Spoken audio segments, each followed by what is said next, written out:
بسم اللہ الرحمن الرحیم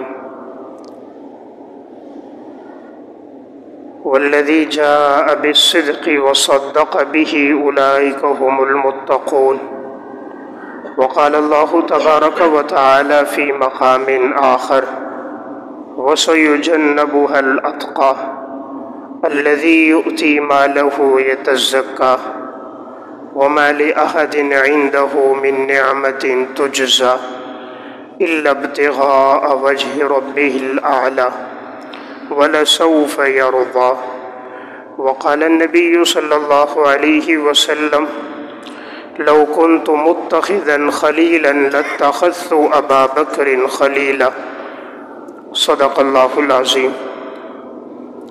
میرے انتہائی واجب الاحترام قابل صد احترام بھائیوں، دوستوں اور بزرگوں،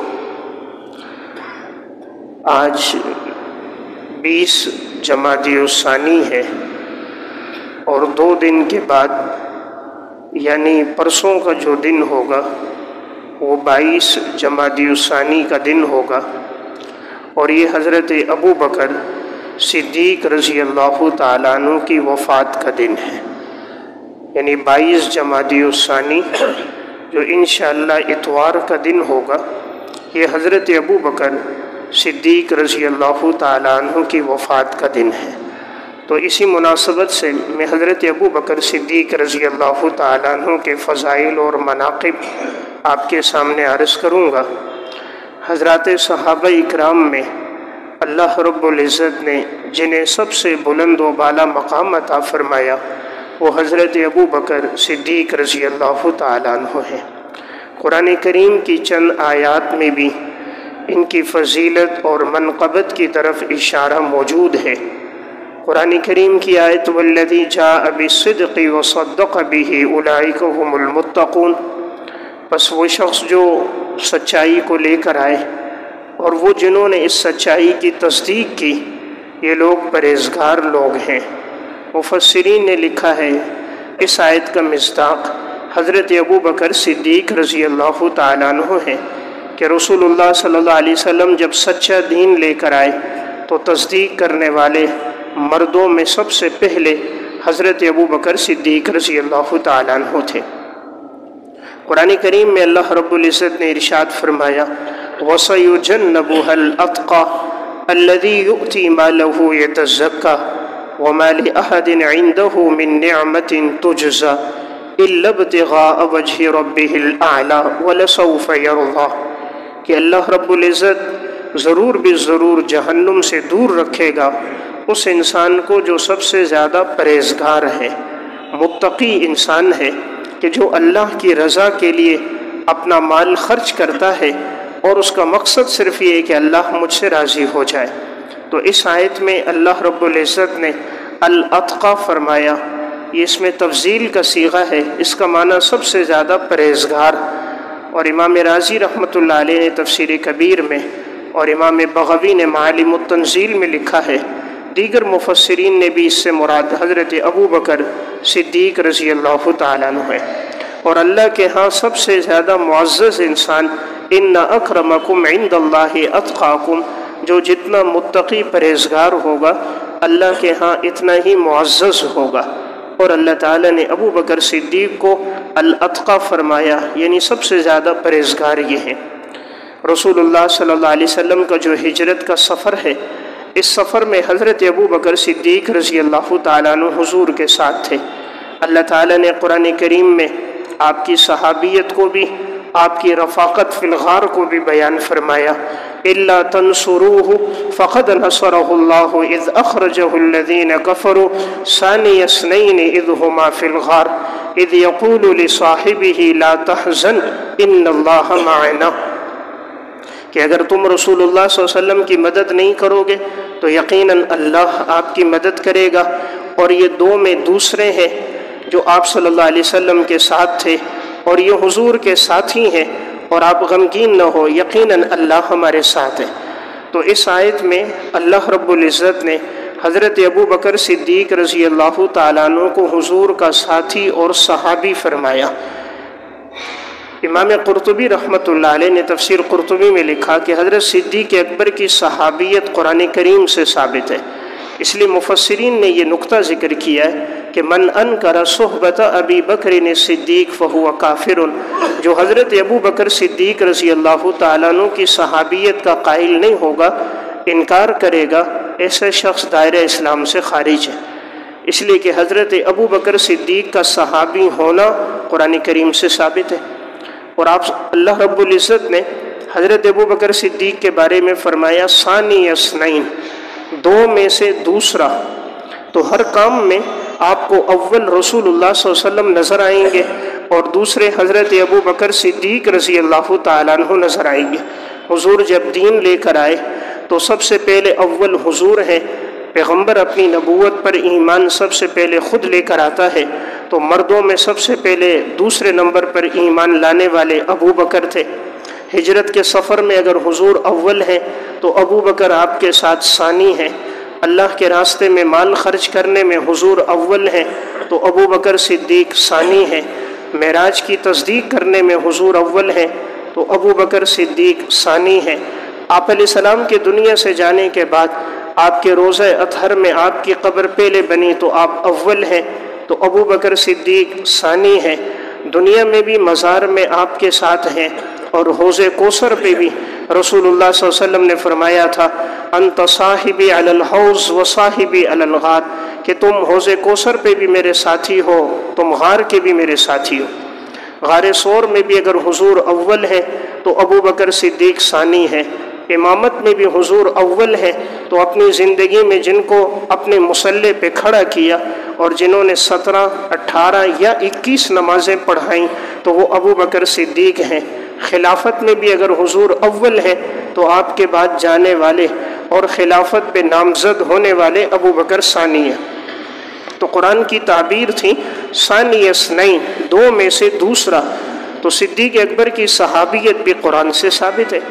تو اللہ رب العزت نے اسی طرح قرآن کریم کی اس آیت میں بھی آپ کی طرف اشارہ موجود ہے، محمد الرسول اللہ والذین معہ اشداء علی الکفار رحماء بینہم، محمد صلی اللہ علیہ وسلم اللہ کے رسول ہیں اور آپ کے ساتھ جو ہیں یہ صحابہ اکرام کفر کے مقابلے میں سخت ہیں، آپس میں نرم دل ہیں۔ مفسرین نے لکھا ہے والذین معہ، حضور کے ساتھ ہر موقع پر ساتھ ابو بکر ہیں، تو معہ سے مراد صدیق اکبر ہیں، اشداء علی الکفار سے مراد عمر ہے، رحماء بینہم سے مراد عثمان ہے، تراہم رکعا سجدا یبتغون فضلا من اللہ ورضوانا، یہ حضرت علی رضی اللہ تعالیٰ عنہ۔ تو میں عرض کر رہا تھا صدیق اکبر کی منقبت قرآن کریم میں بھی ہے۔ اللہ رب العزت نے قرآن کریم میں فرمایا، صحیح بخاری کی روایت ہے، جب حضرت مصطح بن اساسہ رضی اللہ تعالیٰ عنہ غلط فہمی کا شکار ہو گئے اور ام المومنین حضرت عائشہ رضی اللہ تعالیٰ عنہ پہ جب الزام لگایا گیا تھا واقع افک میں، تو یہ بھی پروپیگنڈے سے متاثر ہو گئے، انہوں نے بھی یہ بات کہہ دی۔ تو حضرت ابو بکر صدیق رضی اللہ تعالیٰ عنہ نے فرمایا تھا کہ میں آئندہ ان کو خرچہ نہیں دوں گا۔ حضرت ابو بکر صدیق ان کا خرچہ برداشت کرتے تھے، تو حضرت صدیق اکبر رضی اللہ تعالیٰ عنہ کے عزیز اور رشتہ دار تھے، لیکن جب انہوں نے دیکھا کہ ناحق میری بیٹی پہ تہمت لگی اور پروپیگنڈے میں یہ بھی متاثر ہو گئے، انہوں نے بھی یہ بات کہہ دی، تو اللہ رب العزت نے قرآن کریم میں حضرت ابو بکر صدیق رضی اللہ تعالیٰ عنہ کو فرمایا وَلَا يَأْتَلِ أُولُو الْفَضْلِ مِنْكُمْ وَالسَّعَةِ أَنْ يُؤْتُوا أُولِي الْقُرْبَى، یہاں اس آیت میں اولو الفضل، فضیلت والے، وسعت والے، ان کو نہیں چاہیے کہ یہ اپنے عزیز و اقارب سے، رشتہ داروں سے، اور جو اللہ کے راستے میں دے رہے ہیں، خرچ کر رہے ہیں، اس سے ان کو رکنا نہیں چاہیے۔ کیا یہ نہیں چاہتے کہ اللہ ان کو معاف کرے؟ کیا یہ نہیں چاہتے اللہ کی معافی کو؟ حضرت ابوبکر صدیق نے فرمایا میں تو ضرور چاہتا ہوں، پھر زندگی بھر حضرت مصطح بن اساسہ کا خرچہ روکا نہیں، ہمیشہ اس کو دیتے رہے۔ تو آیت میں اللہ رب العزت نے حضرت ابو بکر صدیق کو جو فرمایا وہ اولو الفضل فرمایا، فضیلت والے، اور وسعت والے فرمایا، تو یہ بہت بڑی منقبت ہے۔ اللہ تعالیٰ اگر کسی کے متعلق یہ جملہ ارشاد فرمائے، احادیث مبارکہ میں بھی جناب رسول اللہ صلی اللہ علیہ وسلم نے حضرت ابو بکر صدیق رضی اللہ تعالیٰ عنہ کے بڑے فضائل بیان فرمائے۔ آپ صلی اللہ علیہ وسلم نے ارشاد فرمایا لو کنت متخذا خلیلا لاتخذت ابا بکر خلیلا، اگر میں دنیا میں کسی کو اپنا جگری دوست، اپنا قلبی تعلق والا بناتا، ابو بکر تو اس درجے کا انسان ہے کہ میں تجھے بناتا، لیکن میرا قلبی تعلق تو اللہ کے ساتھ ہے، البتہ میرا بھائی چارگی، محبت، الفت کا تعلق ابو بکر کے ساتھ ہے۔ پھر فرمایا مسجد میں جتنے بھی دروازے ہیں تو یہ سب کے سب بند کر دیے جائیں سوائے ابو بکر کے گھر کے دروازے کے۔ یہ اشارہ تھا کہ ابو بکر میرے بعد خلیفہ ہوگا، وہ مسجد میں آئے گا تو اس کا دروازہ کھلا رہے تاکہ اس کے لیے مسجد میں آنے میں سہولت ہو، باقی تمام دروازوں کو بند کر دیا جائے۔ تو حضرت صدیق اکبر رضی اللہ تعالیٰ عنہ کی بڑی منقبت ہے، اور جناب رسول اللہ صلی اللہ علیہ وسلم نے جن 10 صحابہ اکرام کو جنت کی بشارت عطا فرمائی، جنہیں عشرہ مبشرہ کہا جاتا ہے، ان میں پہلے نمبر پر ابو بکر صدیق ہے، پھر حضرت عمر ہے، پھر عثمان ہے، پھر علی ہیں۔ تو گویا لسان نبوت سے جنت کی بشارت پانے والے ابو بکر صدیق ہے۔ رسول اللہ صلی اللہ علیہ وسلم نے فرمایا اقتدوا بالذین من بعد ابی بکر و عمر، تم لوگ میرے بعد پیروی کرنا ابو بکر کی اور حضرت عمر کی۔ اقتدو، تم لوگوں نے پیروی کرنی ہے، بالذین من بعد ابی بکر و عمر، میرے بعد ابو بکر اور عمر کی۔ رسول اللہ صلی اللہ علیہ وسلم نے حضرت ابوبکر صدیق رضی اللہ تعالیٰ عنہ کے بارے میں فرمایا انت عتیق اللہ من النار، ابو بکر تم جہنم سے آزاد ہو۔ صدیق اکبر کے 2 لقب تھے، ایک صدیق اور ایک عتیق۔ صدیق کا معنی تصدیق کرنے والا، تو نبوت کی تصدیق کرنے والے بھی، واقع معراج کی تصدیق کرنے والے بھی، شریعت کے ہر حکم کی تصدیق کرنے والے ابو بکر سب سے پہلے تھے، اور اسی طرح عتیق جہنم سے آزاد، کہ رسول اللہ صلی اللہ علیہ وسلم نے فرمایا تم جہنم سے آزاد ہو۔ صحیح بخاری کی روایت ہے، ابو موسیٰ اشعری رضی اللہ تعالیٰ عنہ فرماتے آپ صلی اللہ علیہ وسلم کو میں تلاش کر رہا تھا، حضور ایک باغ میں گئے ہوئے تھے تو دروازہ بند تھا، میں نے دستک دی، آپ صلی اللہ علیہ وسلم نے پوچھا کون؟ میں نے کہا ابو موسیٰ اشعری۔ رسول اللہ صلی اللہ علیہ وسلم نے دروازہ کھولا، ابو موسیٰ اشعری کہتے میں جب آیا تو آپ صلی اللہ علیہ وسلم آ کر کنویں پر بیٹھ گئے، اور آپ نے اپنے پاؤں نیچے لٹکا دیے۔ کنویں میں ایک ٹھنڈک تھی، تو آپ صلی اللہ علیہ وسلم کبھی کبھی باغ میں جاتے تھے، باغ کی تر و تازگی کے لیے، آب و ہوا کے لیے، ٹھنڈا پانی پینے کے لیے، تو آپ باغ میں بیٹھ گئے، ذکر الہی میں مشغول ہیں۔ آپ نے ابو موسیٰ اشعری سے کہا دروازہ بند کر دو، کوئی بھی آئے تو مجھے بتانا، اجازت لے کر پھر دروازہ کھولنا۔ ابو موسیٰ اشعری کہتے ہیں میں باہر دروازے پہ کھڑا ہو گیا، تو جیسے ہی دستک ہوئی میں نے پوچھا کون؟ کہا ابو بکر۔ حضرت ابو موسیٰ اشعری کہتے میں آیا، یا رسول اللہ ابو بکر صدیق آئے۔ آپ صلی اللہ علیہ وسلم نے فرمایا اذن لہ وبشرہ بالجنہ، آنے کی اجازت بھی دے دو، جنت کی خوشخبری بھی سنا دو۔ تھوڑی دیر گزری، پھر کہتے میں دروازے پہ تھا، دستک ہوئی، میں نے پوچھا کون؟ کہا عمر بن خطاب۔ حضور کے پاس آیا، یا رسول اللہ عمر آئے۔ فرمایا اذن لہ وبشرہ بالجنہ، آنے کی اجازت بھی دو، جنت کی خوشخبری بھی سناؤ۔ تھوڑی دیر گزری، پھر دستک ہوئی، کون؟ حضرت عثمان بن عفان۔ فرمایا اذن لہ وبشرہ بالجنہ علی بلوى تصیبہ، اجازت بھی دو، جنت کی خوشخبری بھی سناؤ، اور یہ بھی بتاؤ تم پر مصیبتیں تکلیفیں آئیں گی، آزمائشیں آئیں گی۔ تو حضرت عثمان بن عفان پر پھر آخری وقت میں بڑی آزمائشیں آئیں، اور حضرت عثمان شہید ہوئے کہ ان سبائیوں نے آپ پر کھانا پینا بند کر دیا تھا۔ تو واقعہ سنانے کا مقصد دیکھیں ترتیب کے ساتھ، پہلے ابو بکر آئے، پھر عمر آئے، پھر عثمان آئے، اور رسول اللہ صلی اللہ علیہ وسلم نے سب کے لیے جنت کی بشارت بیان فرمائی ہے۔ تو میں عرض کر رہا تھا ابو بکر صدیق وہ انسان ہے کہ قرآن کریم کی آیات میں بھی رسول اللہ صلی اللہ علیہ وسلم کے 1 2 نہیں، متعدد ارشادات میں آپ نے ان کے فضائل کو بیان فرمایا۔ صحیح بخاری کی روایت ہے، ایک عورت حضور کے پاس آئی، پھر پوچھا یا رسول اللہ اگر میں دوبارہ آؤں آپ کو نہ پاؤں تو میں کس کے پاس جاؤں؟ آپ علیہ الصلوۃ والسلام نے ارشاد فرمایا ان لم تجدینی فأتی ابا بکر، اگر تم دوبارہ آئی اور مجھے نہیں پایا تو ابو بکر کے پاس آنا۔ رسول اللہ صلی اللہ علیہ وسلم جب بیمار ہو گئے اور آپ علیہ الصلوۃ والسلام کا مرض الموت شروع ہوا، اب آپ مسجد نہیں آ سکتے تھے، بہت زیادہ بیمار تھے، تو آپ صلی اللہ علیہ وسلم نے فرمایا مرو ابا بکر فلیصلی بالناس، ابو بکر کو حکم دو کہ لوگوں کو جا کر نماز پڑھائے۔ تو حضرت ابو بکر صدیق نے رسول اللہ صلی اللہ علیہ وسلم کی موجودگی میں 17، بعض نے لکھا 18، بعض اہل علم کی رائے 21 نمازیں حضرت ابو بکر صدیق نے حضور کی موجودگی میں پڑھائی ہیں۔ اس دور میں جس کے پاس امامت صغرا ہوتی تھی، امامت کبریٰ بادشاہت بھی اسی کے پاس ہوتی تھی۔ رسول اللہ صلی اللہ علیہ وسلم مسجد کے بھی امام تھے، مدینہ کی سلطنت کے حکمران بھی تھے۔ حضرت ابو بکر صدیق بھی امام تھے، حضور کے جانے کے بعد وہی خلیفہ بھی تھے۔ جب سن 9 ہجری میں حج فرض ہوا تو رسول اللہ صلی اللہ علیہ وسلم نے سب سے پہلے جنہیں حج کا امیر بنایا وہ حضرت ابو بکر صدیق تھے۔ صحابہ اکرام ساتھ تھے لیکن حج کا امیر حضور نے ابو بکر صدیق کو بنایا۔ تو صدیق اکبر رضی اللہ تعالیٰ عنہ ہر موقع پر رسول اللہ صلی اللہ علیہ وسلم کے ساتھ رہے ہیں۔ ہجرت کے سفر میں بھی حضرت ابو بکر حضور کے ساتھ ہیں۔ ام المومنین حضرت عائشہ رضی اللہ تعالیٰ عنہ فرماتی ہیں، صحیح بخاری کی روایت ہے، رسول اللہ صلی اللہ علیہ وسلم ہمارے گھر صبح بھی تشریف لاتے تھے، کبھی شام بھی تشریف لاتے تھے۔ ایک دفعہ آپ صلی اللہ علیہ وسلم آئے اور دن کا وقت تھا، تو حالانکہ آپ کے آنے کا یہ معمول نہیں تھا، خلاف معمول اس وقت آئے۔ ابو بکر صدیق سے فرمایا گھر میں کوئی اور تو نہیں؟ فرمایا یا رسول اللہ میری بیٹیاں ہیں، حضرت اسما، حضرت عائشہ، اس کے علاوہ کوئی نہیں۔ آپ صلی اللہ علیہ وسلم نے فرمایا ابو بکر اللہ نے مجھے ہجرت کی اجازت دے دی ہے۔ حضرت ابو بکر صدیق نے اگلا سوال کیا کہ یا رسول اللہ کیا آپ کی رفاقت، آپ کی صحبت، آپ کی معیت مجھے نصیب ہوگی؟ آپ صلی اللہ علیہ وسلم نے فرمایا ہاں ابو بکر تو میرے ساتھ سفر میں ہوگا، ہجرت میں۔ حضرت صدیق اکبر رونے لگ گئے خوشی میں۔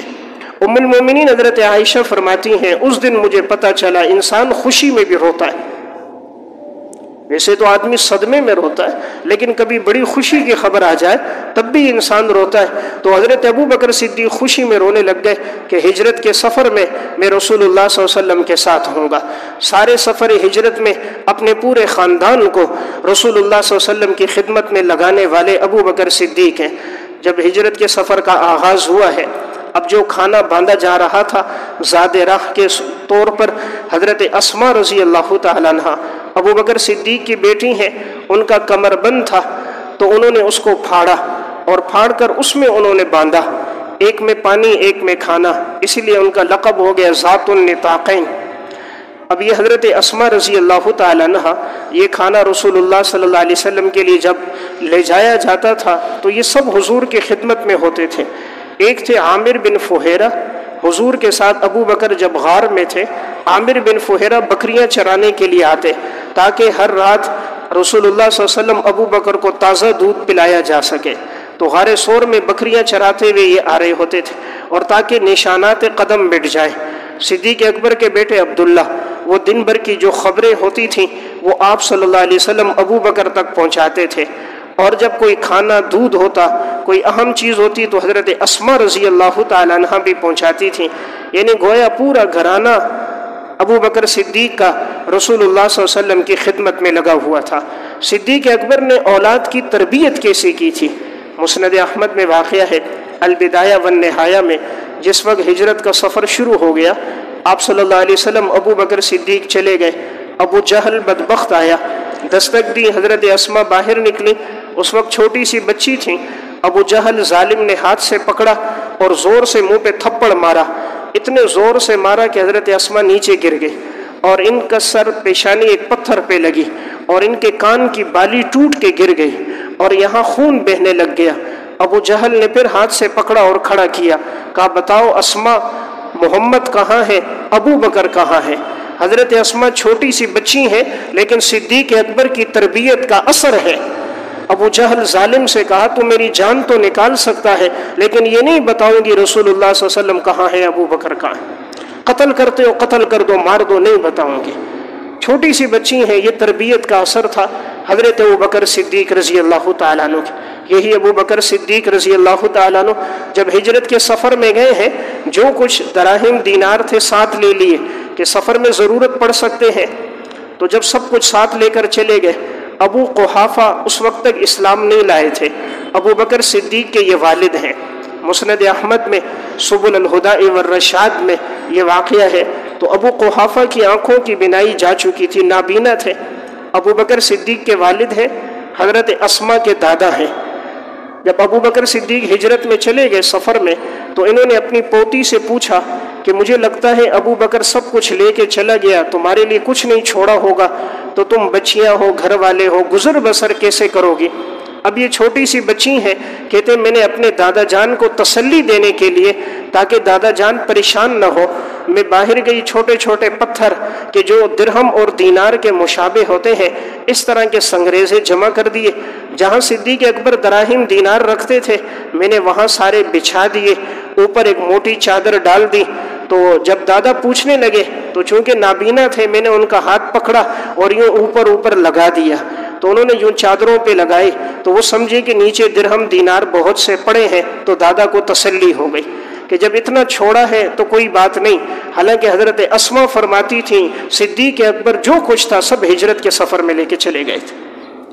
تو میں عرض کر رہا ہوں کیا ایمان تھا ابو بکر صدیق کا اور کیا تربیت تھی حضرت صدیق اکبر نے اپنی اولاد کی تھی، کہ اولاد کے دلوں میں کتنی انہوں نے رسول اللہ صلی اللہ علیہ وسلم کی محبت ڈالی تھی۔ صدیق اکبر صحابہ میں وہ واحد صحابی ہیں جو خود بھی صحابی، والد ابو قحافہ بھی صحابی، ان کا بیٹا عبد الرحمن بھی صحابی، عبد الرحمن کا بیٹا محمد بھی صحابی۔ صدیق اکبر خود بھی صحابی، والدہ سلمہ بنت صخر وہ بھی صحابیہ، بیٹی ام المومنین حضرت عائشہ وہ بھی صحابیہ، حضرت اسما رضی اللہ تعالیٰ عنہ وہ بھی صحابیہ، حضرت اسما کا بیٹا عبداللہ بن زبیر وہ بھی صحابی۔ اللہ نے یہ نسبت، یہ فضیلت کسی کو عطا نہیں فرمائی، 4 سلسلوں میں صحابیت، باپ بھی صحابی، خود بھی صحابی، بیٹا بھی صحابی، پوتا بھی صحابی۔ تو اللہ رب العزت نے حضرت صدیق اکبر کے لیے ہر اعتبار سے انتخاب کیا تھا۔ زندگی کیسی گزار کے گئے؟ فرماتے ہیں زمانے جاہلیت میں بھی میں نے کبھی شراب نہیں پی، جاہلیت کے زمانے میں بھی کبھی زنا نہیں کیا۔ جس دور میں زنا عام تھا، جس دور میں شراب عام تھی، جس دور میں بے حیائی عام تھی، بتوں کی پرستش عام تھی، ابو بکر صدیق فرماتے ہیں کبھی میں نے بت کو سجدہ نہیں کیا۔ اللہ رب العزت نے گویا ابتدا سے ہی ان کی حفاظت فرمائی کہ سارے گناہوں سے بالکل محفوظ رہیں۔ دین کی تڑپ، دین کا جذبہ، ایمان کی لگن، دعوت کے کام میں صرف ہونا، یہ ان کی زندگی کا کیسا حصہ تھا۔ ابو بکر صدیق رضی اللہ تعالیٰ عنہ جب ایمان لے کر آئے پھر گھر میں نہیں بیٹھے، باہر نکلے، دعوت دینا شروع کر دی۔ ان کی دعوت پر حضرت عثمان بن عفان، حضرت عبد الرحمن بن عوف، حضرت سعد بن ابی وقاص، حضرت طلحہ بن عبید اللہ، حضرت عثمان بن مظعون رضی اللہ تعالیٰ عنہ جیسے کبار صحابہ صدیق اکبر کی دعوت پر ایمان لے کر آئے۔ میں اور آپ سوچیں ہماری زندگی کے 40 سال 50 سال گزر گئے، ہم نے تو کسی کو ایسی دعوت نہیں دی کہ ہماری دعوت پر کوئی بے نمازی نمازی بن گیا ہو، کوئی مسجد سے دور ہو، اس کا تعلق مسجد سے بن گیا ہو، کسی غیر مسلم کا ایمان لانا تو دور کی بات، ہم تو اپنے بچے کو نماز کا نہیں کہتے، اپنی بیوی کو نماز کا نہیں کہتے، ان کو دین کی دعوت نہیں دیتے۔ صدیق اکبر ایمان لائے ہیں، فوراً دین کی دعوت کے لیے نکلے ہیں، اور اللہ نے ان کے اخلاص کی بدولت کبار صحابہ کو ان کے ہاتھ پر قبول اسلام کی توفیق عطا فرمائی۔ دین کے لیے قربانیاں کتنی دی ہیں حضرت ابوبکر صدیق رضی اللہ تعالیٰ عنہ۔ امام ابو نعیم اصفہانی متوفی 430 ہجری کی کتاب ہے معرفت الصحابہ، اس میں اور تاریخ مدینہ دمشق میں واقع ہے جب صدیق اکبر ایمان لائے تھے، فرمایا یا رسول اللہ اب آپ مجھے اجازت دیجئے میں بیت اللہ میں جا کر سب کو دعوت دیتا ہوں۔ چونکہ بالکل آغاز تھا، اب اسلام پھیلا نہیں تھا، مکی دور تھا، اس وقت مشرکین کا ہول تھا اور مکہ میں سارے مشرک تھے۔ حضرت صدیق اکبر ابھی ایمان لائے، چند گنے چنے لوگ ایمان لائے۔ رسول اللہ صلی اللہ علیہ وسلم نے فرمایا ابو بکر آپ نہ جاؤ، یعنی مشورے کے طور پہ کہا کہیں ایسا نہ ہو آپ دعوت دو آپ کو تکلیف ہو جائے گی، یہ سارے مشرک اس وقت بیت اللہ میں بیٹھے ہوتے ہیں، کہیں آپ کو اذیت نہ دیں۔ فرمایا یا رسول اللہ کوئی مسئلہ نہیں، صرف آپ اجازت دے دیجئے۔ آپ صلی اللہ علیہ وسلم نے اجازت دی۔ جب دل میں ایمان ہوتا ہے پھر کسی پل چین نہیں آتا، ایمان انسان کو بے قرار کر دیتا ہے۔ اگر گناہ ہو رہا ہے لیکن احساس نہیں ہو رہا، نافرمانی ہو رہی ہے دل میں احساس نہیں ہو رہا، سمجھو ایمان نہیں ہے۔ ورنہ ایمان کی نشانی کیا ہے؟ اذا سرتک حسنتک وساءتک سیئتک فانت مؤمن، جب تمہاری نیکی تمہیں خوش کر دے، گناہ تمہیں غمگین کر دے، سمجھو تم مسلمان ہو۔ تو حضرت صدیق اکبر کہتے ہیں یا رسول اللہ آپ اجازت دیجئے۔ حضور نے اجازت دی، ابو بکر صدیق گئے، بیت اللہ میں کھڑے ہو گئے، سارے مشرکین بیٹھے ہوئے تھے، سب کے سامنے اپنے ایمان کا اظہار کیا اور سب کو اسلام کی دعوت دی۔ وہ بدبخت سارے اٹھ گئے، صدیق اکبر تو تنہا تھے، مارنا شروع کر دیا، کوئی ڈنڈوں سے، کوئی ہاتھوں سے، کوئی مکوں سے، یہاں تک مارا کہ زخمی ہو گئے۔ عتبہ بن ربیعہ ظالم نے جب صدیق اکبر نیچے گر گئے تو جوتے کے ساتھ مارنا شروع کیا۔ صدیق اکبر رضی اللہ تعالیٰ عنہ کا چہرہ زخمی ہو گیا، خون بہنے لگ گیا، بے ہوش ہو گئے۔ اتنے میں ابوبکر صدیق کے قبیلے کے لوگ، بنو تیم کے لوگوں کو خبر ہو گئی کہ ابوبکر صدیق کو اس طرح انہوں نے مارا ہے۔ قبیلے کے لوگ مدد کے لیے آ گئے، مسلمان تو نہیں ہوئے تھے لیکن قبیلے کا ساتھ تو دیتے تھے، خوشی میں، غم میں، پریشانی میں کھڑے ہوتے تھے۔ تو بنو تیم کے لوگوں نے عتبہ بن ربیعہ سے کہا، اور جن لوگوں نے ہاتھ اٹھایا تھا، کہ اگر ابوبکر صدیق کو کچھ ہو گیا تو ہم تمہیں نہیں چھوڑیں گے۔ اب صدیق اکبر کو جب گھر لایا گیا، زخمی حالت ہے، جیسے ہوش آیا تو ان کی والدہ ان کے قریب تھی، سلمہ بنت صخر، تو جیسے ہوش آیا سب سے پہلا سوال تھا، یہ بتائیے اماں جان رسول اللہ صلی اللہ علیہ وسلم کس حال میں؟ کہیں حضور کو تو کوئی تکلیف نہیں ہوئی؟ ماں نے کہا نہیں، حضور کو تکلیف نہیں ہوئی ہے، تو چاہا کہ کچھ کھا لیں پی لیں، اتنی تکلیف ہے، زخمی ہے۔ حضرت صدیق اکبر نے قسم کھائی اس وقت تک ایک لقمہ نہیں کھاؤں گا، پانی کا ایک گھونٹ نہیں پیوں گا جب تک آپ صلی اللہ علیہ وسلم کو دیکھ نہ لوں، جب تک دیکھوں گا نہیں مجھے تسلی ہو جائے کہ حضور الحمدللہ اطمینان کی حالت میں، اس وقت تک نہ کھاؤں گا نہ پیوں گا۔ والدہ ابھی تک چونکہ مسلمان نہیں ہوئی تھی، سلمہ بنت صخر، ان کی کنیت ام الخیر تھی، تو حضرت ابوبکر صدیق نے کہا تم مجھے حضور کے پاس لے کے چلو۔ رسول اللہ صلی اللہ علیہ وسلم ان دنوں میں دار ارقم میں ہوتے تھے، وہیں سے دین کی دعوت دی جاتی تھی۔ ماں نے کہا بیٹا میں تمہیں تو نہیں لے جا سکتی، تم بیمار ہو اب اور بہت زیادہ زخمی ہو، تمہیں سہارا چاہیے۔ تو حضرت صدیق اکبر نے کہا ام جمیل بنت خطاب کو بھی بلا لو، رات کے وقت ایک طرف مجھے ہلکا سہارا وہ دے دیں، ایک طرف ماں کا سہارا ہوگا، میں حضور کو جا کر دیکھوں گا، مجھے تسلی ہوگی۔ جب رات کا اندھیرا چھا گیا، مشرکین گھروں میں چلے گئے، ایک سناٹا ہو گیا، صدیق اکبر زخمی حالت میں اپنی ماں کا سہارا لیتے لیتے دار ارقم پہنچے۔ رسول اللہ صلی اللہ علیہ وسلم وہاں تھے، دروازے پہ دستک ہوئی، حضور نے پوچھا کون؟ فرمایا ابو بکر۔ آپ علیہ السلام نے فرمایا دروازہ کھولو۔ کھولا تو ابو بکر صدیق کا چہرہ زخمی تھا، لہو لہان تھا، کپڑوں پہ خون تھا۔ فرمایا ابو بکر یہ کیا ہوا؟ کہا یا رسول اللہ یہ عتبہ ربیعہ بدبخت نے، عتبہ بن ربیعہ نے اپنے جوتوں کے ساتھ میرے منہ پہ مارا تھا، اس کی وجہ سے میرا یہ چہرہ زخمی ہو گیا، میں نے دعوت دی، ان بدبختوں نے ایک دم سب اکٹھے ہو کے مارنا شروع ہو گئے۔ فرمایا یا رسول اللہ کوئی حرج کی بات نہیں ہے، الحمدللہ یہ زخم دین کی خاطر لگے ہیں، میں چاہتا تھا میں دیکھ لوں کہ آپ کس حال میں ہو۔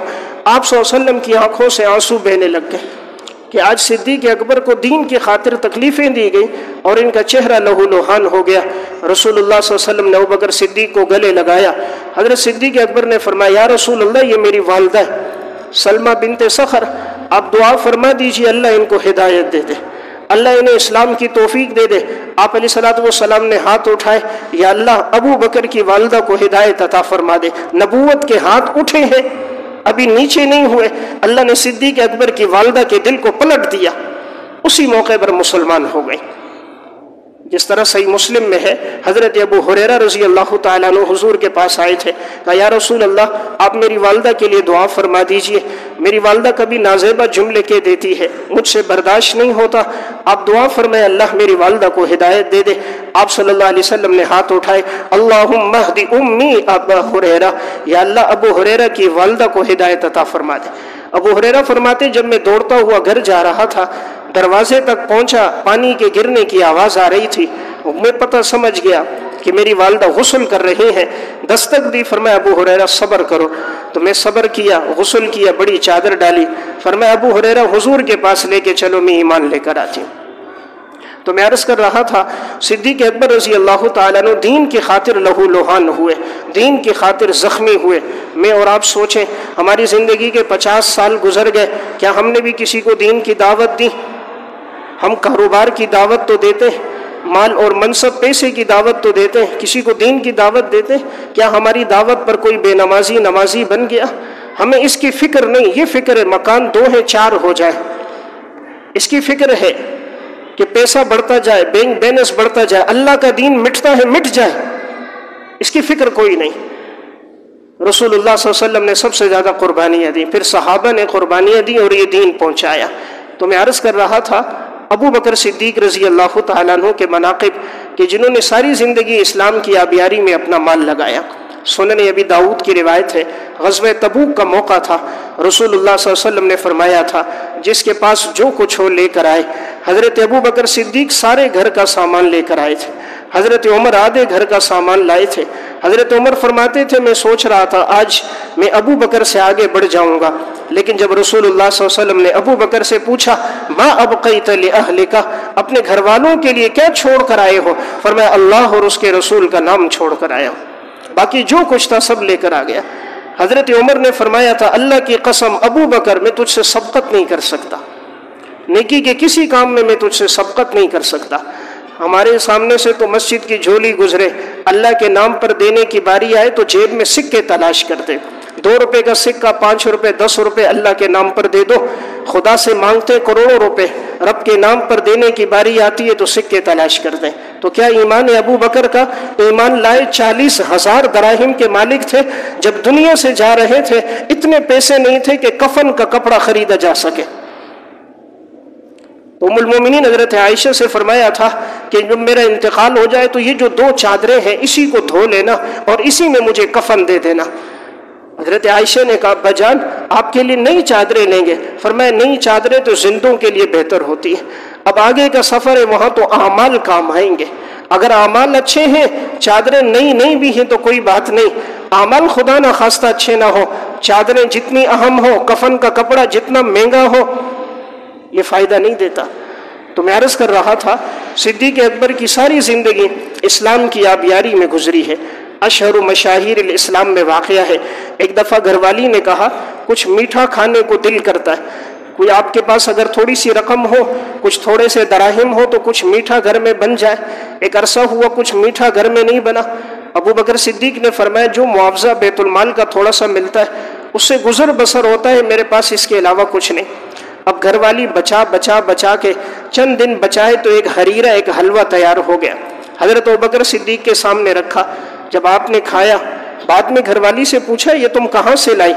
انہوں نے کہا وہی جو دن بھر کا خرچہ ہوتا تھا اس سے تھوڑا بچا کے یہ ایک حلوہ تیار ہوا۔ حضرت ابوبکر صدیق نے کھایا، پھر فرمایا لگتا ہے کہ یہ اتنے پیسے ہماری ضرورت سے زائد ہیں، لہٰذا اگلے مہینے سے بیت المال سے اپنی تنخواہ کم کرا دی کہ اتنی جو رقم ہے اس کے بغیر بھی ہمارا گزر ہو سکتا ہے، اس لیے ہمیں اس کی ضرورت نہیں، یہ مال رعایا میں کسی کے کام آ جائے گا۔ ابو بکر صدیق خلیفہ بنے، اسد الغابہ میں تاریخ میں دمشق میں واقعہ ہے، انصار کی ایک چھوٹی بچی نے کہا ابو بکر صدیق خلافت سے پہلے بکریوں کا دودھ خود نکالتے تھے، جن گھروں میں کوئی مرد نہ ہوتے، خدمت کے لیے نہ ہوتے تو ابو بکر صدیق خدمت کے لیے جاتے۔ ایک بچی نے کہہ دیا حضرت ابو بکر صدیق سے کہ آپ تو خلیفہ بن گئے، اب بکریوں کا دودھ کون نکالے گا؟ صدیق اکبر کی آنکھوں میں آنسو آ گئے، فرمایا اللہ کی قسم جو کام اللہ مجھ سے خلافت سے پہلے لیتا تھا خلافت کے آنے کے بعد وہ مجھ سے چھوٹیں گے نہیں۔ خلیفہ بننے کے باوجود رعایا کی بکریوں کا دودھ نکالتے تھے، ان کی خدمت اپنے ذمے انہوں نے لی ہوئی تھی۔ تاریخ الخلفاء میں اسد الغابہ میں واقع ہے، حضرت عمر رضی اللہ تعالیٰ نے ایک دفعہ رجسٹر چیک کر رہے تھے، مدینہ کے اندر جتنے لوگوں تھے ان کا ریکارڈ موجود تھا، چیک کرتے کرتے ایک بوڑھی عورت کا تذکرہ سامنے آ گیا، تو دیکھا تو معلوم ہوا اس کے گھر میں کوئی مرد نہیں ہے۔ تو حضرت عمر فرما رہے میں سوچنے لگا اس کی خدمت کون کرتا ہوگا، بوڑھی عورت تھی، اپاہج تھی، معذور تھی، نابینا تھی، تو کہتے میں نے سوچا کہ چلو میں ان کے گھر جاؤں، کوئی ضرورت کی چیزیں ہیں ان کے لیے لایا کروں۔ جب پہنچے دستک دی، اس اماں نے پوچھا کون؟ فرمایا عمر بن خطاب۔ کہا جی کیسے آنا ہوا؟ کہا اگر کوئی ضرورت ہو کوئی کام ہو مجھے بتا دیا کریں، آپ کی ضرورتیں انشاءاللہ میں پوری کروں گا۔ کہا نہیں ایک ساتھی آتے ہیں کوئی اور وہ آ کر دستک دیتے ہیں، میں پردہ کر لیتی ہوں، وہ گھر میں جھاڑو بھی مار دیتے ہیں، مشکیزے میں پانی بھر کے بھی لے آتے ہیں، رات کی بالکل تنہائی اور آخری پہر میں آتے ہیں، جو ضرورت کی چیزیں وہ لا کے چلے جاتے ہیں۔ حضرت عمر نے پوچھا وہ کون ہے؟ اماں نے کہا نام تو مجھے بھی نہیں پتا، آج تک اس نے نام اپنا نہیں بتایا۔ جو لوگ اللہ کے لیے کام کرتے ہیں وہ اپنی پوسٹیں فیس بکوں پہ نہیں ڈالتے، وہ تعاون کر کے اس کی تشہیر نہیں کرتے۔ جس رب کے لیے کر رہے ہیں اس سے کوئی چیز مخفی نہیں ہے۔ کس کو دکھانا چاہ رہے ہو؟ اگر مخلوق کو دکھانا ہے پھر مخلوق سے اس کا بدلہ لے لو، اگر اللہ کے لیے کرنا ہے تو اس سے رائی کے دانے کے برابر کوئی چیز پوشیدہ نہیں۔ حضرت عمر کہتے ہیں خدمت کرنے والا کون؟ فرمایا یہ نہیں پتا، رات کے آخری پہر میں کوئی آتا ہے کر کے چلا جاتا ہے۔ حضرت عمر کہتے ہیں میں رات کے آخری پہر میں آ کے چھپ کے کھڑا ہو گیا کہ دیکھوں اس اماں کے گھر پانی کون بھرتا ہے، اس کے گھر کے کام کون کرتا ہے۔ جب تہجد کا وقت ہوا میں نے دیکھا ابو بکر صدیق رضی اللہ تعالیٰ عنہ آ رہے، جوتے بھی نہیں پہنے ہوئے، اور آتے آتے اماں کے گھر پہنچے، دستک دی، وہ اندر ہو گئے، پانی بھر کے لایا، ضرورت کا سامان فراہم کیا، جانے لگے۔ حضرت عمر نے سلام کیا، ابو بکر صدیق نے پہچان لیا، فرمایا عمر کوئی بات ہو کسی کے سامنے عرض نہیں کرنا، یعنی یہ جو تم نے میرا واقعہ دیکھا کسی کو بتانا نہیں، میرا مقصد صرف اللہ کی رضا ہے۔ حضرت عمر نے کہا آپ ہمیں کہہ دیتے، فرمایا نہیں میں رعایا کا خلیفہ ہوں، یہ میری ذمہ داری ہے، کل اللہ مجھ سے پوچھے گا۔ حضرت عمر نے کہا ابو بکر صدیق رضی اللہ تعالیٰ عنہ سے آپ نے جوتے کیوں نہیں پہنے؟ حضرت جوتے پہن لیتے، رات کا وقت تھا۔ فرمایا میں جوتے پہن لیتا، جوتے کی آہٹ سے کسی کی آنکھ کھل جاتی، کسی کو پتہ چل جاتا کہ ابو بکر آیا۔ میں چاہتا ہوں اس کام پر اللہ کے علاوہ کوئی اور مطلع نہ ہو، اللہ کے علاوہ کسی کو پتہ نہ چلے۔ جو کام انسان صرف اللہ کے لیے کرتا ہے اللہ بڑا قدردان ہے۔ وَكَانَ اللَّهُ شَاكِرًا عَلِيمًا، اللہ قرآن میں کہتا ہے میں قدردان ہوں، جاننے والا ہوں۔ جو عمل صرف اللہ کے لیے اللہ خود اس کی تشہیر کرتا ہے، لوگوں کے دلوں میں اللہ خود محبت ڈال دیتا ہے۔ حدیث میں آتا ہے، المستدرک علی الصحیحین کی روایت ہے، کوئی چٹان میں بند ہو کر اللہ کے لیے کوئی کام کرے، چٹان کا کوئی دروازہ نہ ہو، کوئی شگاف نہ ہو، کوئی کھڑکی نہ ہو، اللہ پھر بھی اس کام کو پھیلا دے گا، لوگوں کے دلوں میں اللہ اس کی محبت ڈال دے گا۔ تو میں عرض کر رہا تھا حضرت ابوبکر صدیق رضی اللہ تعالیٰ عنہ کی وفات یہ آنے والے اتوار کے دن 22 جمادی الثانی کو ہے، تو گویا یہ مہینہ ہم سے تقاضا کرتا ہے حضرت صدیق اکبر کی زندگی، ان کے اوصاف ہم بھی اپنی زندگی میں لے کر آئیں۔ جب خلیفہ بنے یزید بن ابی سفیان کو لشکر دے کے بھیجا، ابو بکر صدیق پیدل چل رہے ہیں، خلیفہ وقت ہیں، سواری کی نکیل پکڑی، پیدل پیدل جا رہے ہیں۔ تو یزید بن ابی سفیان نے کہا حضرت آپ سواری پہ بیٹھ جائیے، فرمایا نہیں میں سواری کے ساتھ یوں ہی چلوں گا۔ انہوں نے پھر اصرار کیا، انہوں نے آگے سے جواب دیا کہ میں نے رسول اللہ صلی اللہ علیہ وسلم سے سنا ہے، من اغبرت قدماہ فی سبیل اللہ حرمہم اللہ علی النار، جس کے قدم اللہ کے راستے میں خاک آلود ہو گئے اللہ جہنم کی آگ کو اس پر حرام کر دے گا۔ میں چاہتا ہوں اللہ کے راستے میں میرے قدم خاک آلود ہو جائے۔ خلیفہ وقت ہو کر بھی حضرت یزید بن ابی سفیان جا رہے ہیں اور یہ ساتھ ساتھ نکیل پکڑتے ہوئے جا رہے ہیں۔ اسی طرح اسامہ بن زید رضی اللہ تعالیٰ عنہ کا لشکر جس وقت روانہ ہو رہا تھا، حضرت ابوبکر صدیق نے نکیل پکڑی، ساتھ پیدل جا رہے ہیں، یہاں تک کہ مدینہ کے حدود کے آخر تک پیدل گئے۔ سب اصرار کرتے رہے حضرت سواری پہ سوار ہو جاؤ، فرمایا نہیں یہ اللہ کے راستے میں میرے قدم خاک آلود ہو رہے اور یہ لشکر جہاد کے لیے جا رہا ہے، اور میں نے رسول اللہ صلی اللہ علیہ وسلم سے سنا ہے جس کے قدم اللہ کے راستے میں خاک آلود ہو جائے اللہ جہنم کی آگ کو حرام کر دے گا۔ تو میں عرض کر رہا تھا جنہیں جنت کی بشارتیں لسان نبوت سے مل گئیں وہ تو اعمال کر کے زندگی سے چلے گئے۔ ہمارے پاس تو نہ راتوں کا رونا ہے، نہ دن کا جاگنا ہے، نہ دن بھر میں عبادت و ریاضت ہے، نہ قرآن کی تلاوت ہے، نہ ذکر و اذکار ہے، نہ اللہ کے راستے میں خرچ ہے، نہ جہاد ہے، نہ انفاق ہے، نہ دعوت ہے، اور ہم مطمئن ہیں۔ ان کے پاس سب کچھ بشارتیں موجود تھی قرآن و سنت کی، پھر بھی یہ لوگ زندگی کیسی گزار کے گئے۔ مصنف ابن ابی شیبہ میں ہے حضرت ابوبکر صدیق رضی اللہ تعالیٰ عنہ آتے، درختوں پر پرندے بیٹھے ہوتے، پرندوں کو دیکھتے، ایک پرندہ ایک درخت سے اڑ کر دوسرے پہ بیٹھ رہا ہے، ابو بکر صدیق فرماتے تھے کاش میں بھی کوئی پرندہ ہوتا، کبھی ایک درخت پہ کبھی دوسرے پہ، کل قیامت کے دن اللہ کے ہاں حساب نہ ہوتا، کہ معلوم نہیں ابو بکر کا حساب ہوگا، ابو بکر اللہ کے ہاں کیا جواب دے گا۔ کبھی فرماتے میں بھی کوئی بکری گائے دمبا ہوتا کہ اس کو آنے والے ذبح کر دیتے، میرا قیامت میں اللہ کے ہاں کوئی حساب نہ ہوتا۔ یعنی اتنی محتاط زندگی یہ لوگ گزار کے چلے گئے۔ قرآن سے کیسا عشق تھا، صحیح بخاری کی روایت ہے، ام المومنین حضرت عائشہ رضی اللہ تعالیٰ عنہ فرماتی ہیں جب ابو بکر صدیق قرآن پڑھتے تھے فرمایا آنکھوں سے یوں آنسو بہتے تھے، کان ابو بکر رجلا بکاء لا یملک دمعہ حین یقرأ القرآن، صدیق اکبر قرآن پڑھتے تھے اپنے آنسوؤں کو روک نہیں سکتے تھے، اتنے آنسو بہتے تھے، اتنے کنٹرول نہیں ہوتے تھے۔ مشرکین کی عورتیں اور بچے جمع ہو جاتے تھے صدیق اکبر کی تلاوت کو سننے کے لیے۔ آج مجھے اور آپ کو تلاوت کی توفیق نہیں ہوتی، 6-6 8-8 گھنٹے موبائل چلانے کا موقع ہے، ساری رات فیس بک اور یوٹیوب پہ وقت گزر جائے، احساس نہیں ہوتا کیسا مسلمان ہے، پورا مہینہ گزر گیا اس نے قرآن ہاتھ میں نہیں لیا، کیسا مسلمان ہے، سال گزر جاتا ہے یہ قرآن کی تلاوت نہیں کرتا۔ صرف قرآن کو چوم لینا کافی ہے، صرف برکت کے لیے رکھ لینا کافی ہے۔ قرآن ہدایت کی کتاب تھی، عمل کی کتاب تھی، رسول اللہ صلی اللہ علیہ وسلم اس میں بشارتیں بیان کر رہے ہیں کہ تلاوت کرو، زندگی میں لے کر آؤ، ہمارے پاس تلاوت کا ٹائم نہیں۔ تو میں عرض کر رہا ہوں جنہیں جنت کی بشارتیں ملی وہ تو روتے روتے پڑھتے پڑھتے دنیا سے چلے گئے۔ یہی ابوبکر صدیق رضی اللہ تعالیٰ عنہ، مسند بزار میں واقعہ ہے، بیمار ہو گئے، ان کے پاس پانی لایا گیا، اس میں شہد ملا ہوا تھا، لایا گیا ابوبکر صدیق کو دیا گیا، ان کی آنکھوں میں آنسو آ گئے، تو کسی نے کہا حضرت پی لیجئے، تو ان کو فوراً واقعہ یاد آیا، فرمایا ایک وقت رسول اللہ صلی اللہ علیہ وسلم تھے تو آپ علیہ السلام کسی چیز کو دور کر رہے تھے، میں نے کہا یا رسول اللہ آپ کس کو دور فرما رہے ہیں؟ آپ نے فرمایا میں دنیا کو دور کر رہا ہوں، اپنے سے دنیا کو دور کر رہا ہوں، یہ دنیا مجھ سے دور ہو جا۔ حالانکہ حضور کے قریب تو کبھی دنیا آئی نہیں، یہ امت کو بتانا تھا کہ حضور کتنی محتاج زندگی گزار کے چلے گئے۔ تو ابوبکر صدیق کی آنکھوں میں آنسو تھے، رو رہے تھے کہ حضور نے تو اس طرح زندگی گزاری، آج ہمارے پاس دنیا آ گئی۔ دنیا کیا تھی؟ پانی میں شہد ملا ہوا۔ دنیا کیا ہے؟ دولت نہیں ہے، میں نے عرض کیا موت کے وقت کفن کے لیے رقم نہیں ہے، تو وہ دنیا کس کو کہہ رہے ہیں کہ پانی میں شہد ملا ہوا ہے کہ دنیا ہمارے پاس آ گئی ہے، وہ اس کو دنیا سے تعبیر کر رہے ہیں۔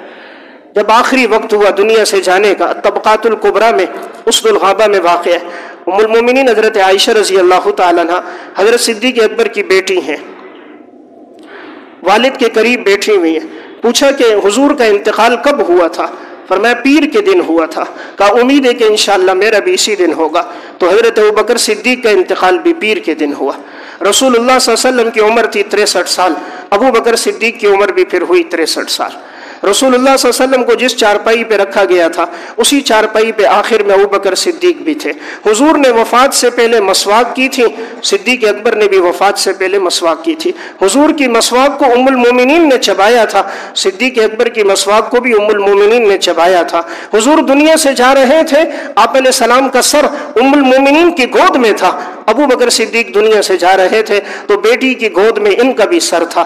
پھر جب دنیا سے جانے لگے اپنی بیٹی کو آخری نصیحت فرمائی، حضرت عائشہ رضی اللہ تعالیٰ عنہ سے کہا جب میرا انتقال ہو جائے یہ جو گھر میں ایک اونٹنی کی سواری ہے یہ بھی حضرت عمر کو دے دینا، اور یہ گھر میں ایک کمبل ہے یہ بھی ان کو دے دینا، یہ ایک کھجاوا بھی دے دینا، اور ایک پیالہ تھا یہ بھی دے دینا۔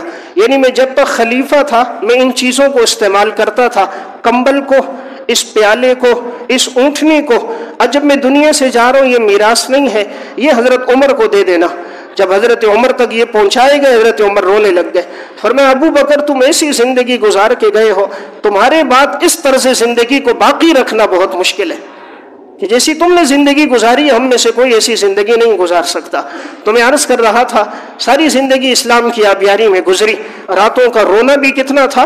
سنن ابی داؤد کی روایت ہے رسول اللہ صلی اللہ علیہ وسلم رات کو گشت کر دیکھ رہے کہ صحابہ مسجد میں عبادت کر رہے ہیں، ابو بکر صدیق کو دیکھا قرآن کی تلاوت کر رہے ذرا آہستہ آواز میں، عمر کو دیکھا تلاوت کر رہے ذرا بلند آواز میں۔